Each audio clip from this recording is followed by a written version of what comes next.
నాన్నగారు చెప్తూ ఉంటారు, ఆయా సందర్భాల్లో మా నాయనమ్మ ఏదైనా కాకరకాయ కూర కానీ ముల్లంగి కూర కానీ ఇలాంటి ఏమన్నా వండితే మా నాన్నగారికి అసలు ఇష్టం ఉండేది కాదట. ప్లేట్ తన్నితే ఎక్కడికి వచ్చేసేది, వీధిలోకి వచ్చేసేదట. ప్లేట్ తన్నేసేవారు మా నాన్నగారు. ఏంటి అసలు ఈ కూరలు ఏంటి, అసలు మేము ఉండాలా బతకాలా అన్నట్టుగా ఆ ప్లేట్లు తంతా ఉంటే రోడ్ల మీద కూర్చోబడిపోతుంటాయి.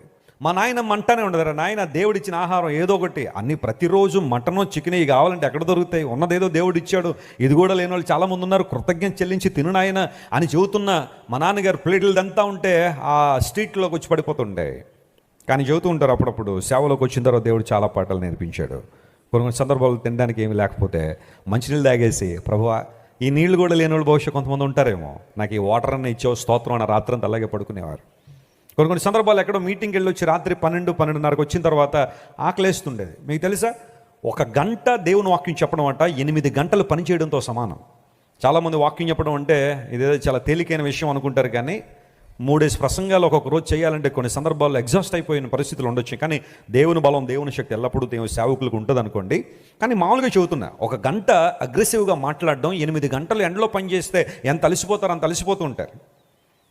ఎక్కడికో వెళ్ళొచ్చిన తర్వాత ఆకలేసి భోజనం తినాలనిపించి, అప్పుడు మా తండ్రి గారి దగ్గర ఇంకా బ్యాచులర్గా ఉండేవారు, వివాహం కాలేదు, ఒక స్టవ్ ఒకటి ఉండేది. ఆ స్టవ్ మీద ఆ నీళ్లు పెట్టి దానిలో రైస్ వేసి ఉడికిన తర్వాత ఏదైనా పచ్చడి ఏదైనా ఉంటే తినేద్దామన్న ఆలోచనలో ఆ స్టవ్ మీద రైస్ పెట్టి అలా నిద్రలోకి జారుకునేవారట. తెల్లవారుసరికి పరిస్థితి ఎలా ఉండేది, అక్కడ అన్నం మాడిపోయి పొయ్యి అంతా ఆరిపోయి పరిస్థితులన్నీ చాలా విచిత్రంగా ఉంటే మళ్ళీ వాటిని క్లీన్ చేయడానికి చాలా టైం పడుతుండేది. అంటే ఆ అలసట్లో తినడానికి కూడా అవకాశం లేని పరిస్థితులు కొన్ని సందర్భాల్లో దేవుడు నేర్పించాడు, చాలా పాటలు నేర్పించాడు. అందులో కూడా మా నాన్నగారు ఎప్పుడైనా భోజనం చేసేటప్పుడు మీరు ఎవరైనా చూస్తే వేస్టేజ్ ఉండదు, అక్కడ చక్కగా తింటారు, ఏది కావాలంటే అది పెట్టించుకుంటారు.